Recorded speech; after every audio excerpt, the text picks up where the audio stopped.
Hello दोस्तों, welcome back to my channel. कैसे हैं आप सब? आई होप आप सभी अच्छे होंगे, खुश होंगे और आप सभी की जो रीट पात्रता को लेकर तैयारी है वो बहुत अच्छे से चल रही होगी।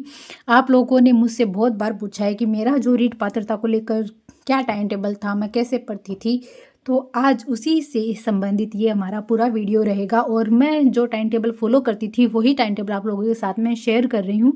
और ये टाइम टेबल है लड़कियां और जो महिलाएं हैं जो घर का काम करती है, ज़्यादातर जो घर में ही रहकर पढ़ाई करती है, ये उनके लिए बहुत ज़्यादा बेनिफिशियल होगा। अदरवाइज सभी लोग इसको फॉलो कर सकते हैं। तो शुरू करते हैं आज के हमारे वीडियो को और मेरे टाइम टेबल को। तो मेरा टाइम टेबल देखिए, मेरे टाइम टेबल की शुरुआत होती सी, मैं सुबह सबसे पहले 5 या 6 बजे के आसपास उठ जाती थी। ठीक है, मैं अर्ली मॉर्निंग ज़्यादा पढ़ना ही अच्छा मानती थी और मेरा रूटीन भी ऐसा था। मैं सुबह उठ के ज़्यादा पढ़ लेती थी और रात को 10 साढ़े 10 बजे के आसपास हो जाती थी। तो पूरा मेरा रूटीन है वो इसी के इर्द गिर्द है। तो 5 से 6 बजे के आसपास मैं उठ जाती थी। एंड 5 से 6 बजे के आसपास उठने के बाद, ठीक है, 5 बजे उठ जाती थी, 6 बजे पढ़ने के लिए बैठ जाना। तो 6 बजे से लेकर 9 बजे तक, यानी कि 3 घंटे का जो टाइम होता था, मैं मॉर्निंग सेशन को साइकोलॉजी को ही देती थी। जो मेरा सुबह का टाइम था वो मैं साइकोलॉजी पढ़ती थी। उसके अंदर मतलब 3 घंटे होते हैं, 1 घंटा साइकोलॉजी बुक से पढ़ लेना। फिर आप चाहते हैं अपना नोट्स बनाना तो 1 घंटे तक आप अपने शॉर्ट्स नोट्स भी तैयार कर सकते हैं उससे।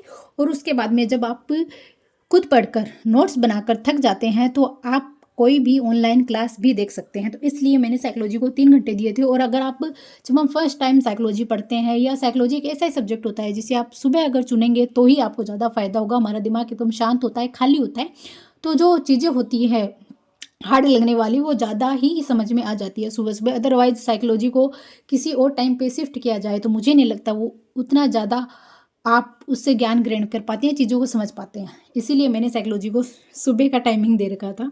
एंड जब 9 बजे साइकोलॉजी का टाइम ख़त्म हो जाता था तो 9 से 11 बजे तक, सुबह के 9 से 11 बजे तक मैं टाइम जो देती थी वो मेरे घर का काम आ जाता था। उसमें मेरा नहाने का काम हो जाता था, खाने का काम हो जाता।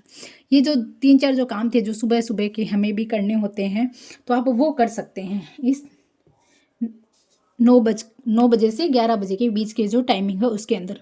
फिर 11 बजे जैसे ही मैं अपने काम से फ्री होती थी, नहा धोकर वापस खाना वाना खाकर शुरू हो जाती थी हमारी हिंदी की स्टडी। और हिंदी को मैं 11 बजे से लेकर 1 बजे तक, यानी 2 घंटे का जो टाइम है वो मैं हिंदी को देती थी।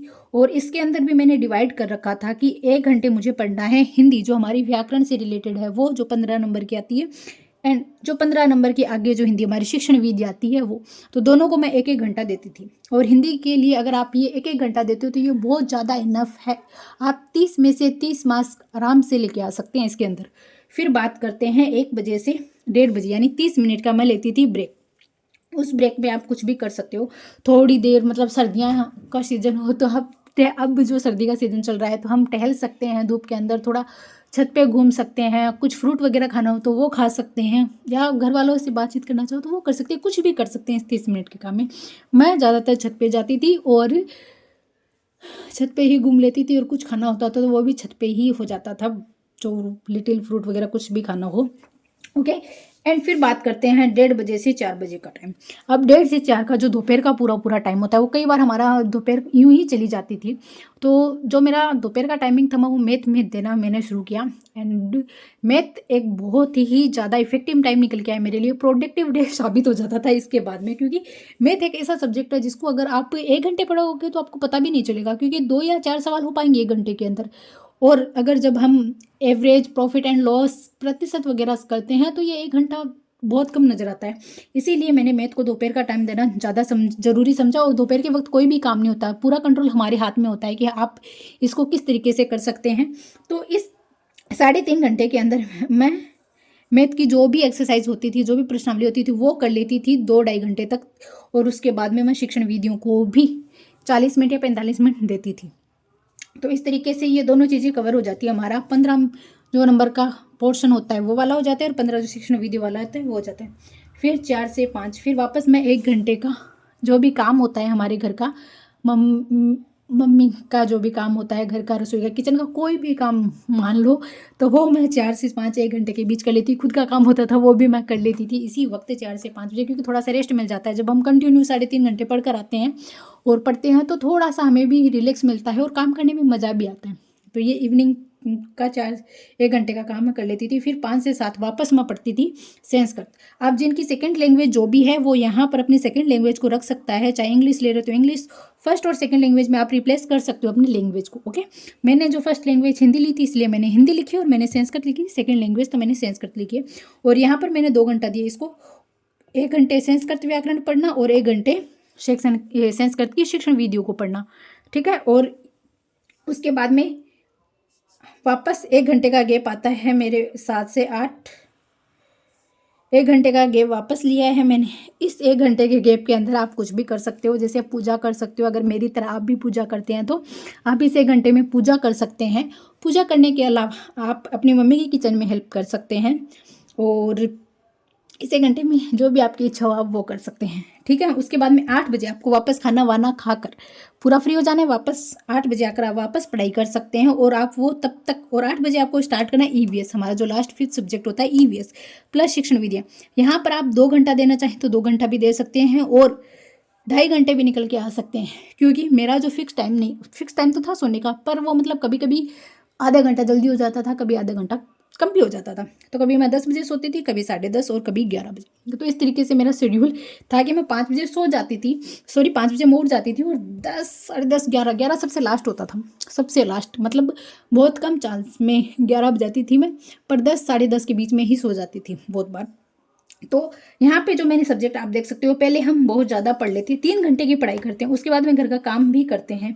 तो थोड़ा सा हमारी जो बॉडी है, मान लो दिमाग भी थोड़ा सा काम कर चुका होता है, शरीर भी काम कर चुका होता है, इसलिए मैंने थोड़ा सा जो यहाँ पे हिंदी इसीलिए लिया है, क्योंकि एक लाइट सब्जेक्ट है और हमारा मन भी नहीं डरता कि इससे ये नहीं पढ़ेंगे, इच्छा भी हो जाती है इसको पढ़ने के बाद।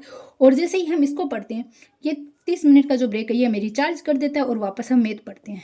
मैथ से हमारा दिमाग वापस एक्टिव हो जाता है, माइंड की एक्सरसाइज स्टार्ट हो जाती है, और उसके बाद में 1 घंटे का वापस ब्रेक। तो इसमें आप काम कर सकते हैं जो भी। और उसके बाद में वापस मैंने एक लाइट संस्कृत, जो हमारी सेकंड लैंग्वेज होती है, ये भी एक लाइट सब्जेक्ट है। ये नहीं है कि इसमें मतलब बहुत ज़्यादा टेंशन होती है दिमाग में, ऐसा कुछ भी नहीं है। मैथ होता है एक वो, जब बस इसके अंदर अगर सवाल आता है, हम अटक जाते हैं तो पता नहीं चलता कहाँ 10 मिनट चला गया, कहाँ 30 मिनट चला गया। तो इसीलिए मैंने मैथ को ये दिया था। एंड इसमें भी ये 2 घंटा इनफ। संस्कृत और हिंदी के अंदर 2 घंटे बहुत ज़्यादा हैं। एंड पर्यावरण अध्ययन में भी मैंने 2 घंटा प्लस इसीलिए दिया है। कई बार क्या होता है, कुछ टॉपिक बहुत ज़्यादा लेंदी होते हैं, कुछ छोटे होते हैं, तो आप उस हिसाब से अपने एडजस्ट कर सकते हैं। तो ये था मेरा टाइम टेबल। आई होप आप लोगों को पसंद आया होगा, और मैंने यही टाइम टेबल फॉलो कर रीट पात्रता के अंदर 123 अंक प्राप्त किए थे। तो आप भी इसे फॉलो कर सकते हैं, और इसके अनुसार अपने टाइम टेबल में थोड़ा बहुत अगर चेंज करना चाहें तो आप कर सकते हैं। पर ये देखिए, इसमें आपको घर पर पढ़ाई अगर आप कर रहे हो तो भी कोई दिक्कत नहीं आएगी। ये देखो, यहाँ पर आप आराम से काम कर सकते हो, काम में भी आप टाइमिंग देख रहे हो। 2 घंटा यहाँ पे दोगे आप अपने काम को, फिर 30 मिनट का ब्रेक यहाँ मिल रहा है, फिर वापस 1 घंटा यहाँ जा रहा है, फिर वापस 1 घंटा यहाँ जा रहा है। तो 1, 2, 2, 4 और 4.5, 4.5 घंटे आप अपने काम को दे सकते हो। और ऐसा कोई काम नहीं है जो 4.5 घंटे में ख़त्म नहीं हो पाता है। और इसके बाद आप आराम से सोइए, फिर वापस आराम से उठिए, और नींद भी कंप्लीट हो जाती है। जो हमारी 8 घंटे की हमें नींद लेनी होती है वो हमारी नींद भी कंप्लीट हो जाती है, और एक शेड्यूल वाइज हमारा जो सिलेबस है वो भी कंप्लीट होने को आता है, और हमारा दिन भी फिर प्रोडक्टिव जाता है, और हम इफ़ेक्टिव पढ़ाई कर पाते हैं इसके अंदर। तो अगर वीडियो अच्छा लगे तो चैनल को सब्सक्राइब कर देना, वीडियो को लाइक कर देना, और अपने दोस्तों के साथ में शेयर कर देना। बाय बाय, मिलते हैं अगले वीडियो में। Take care all of you.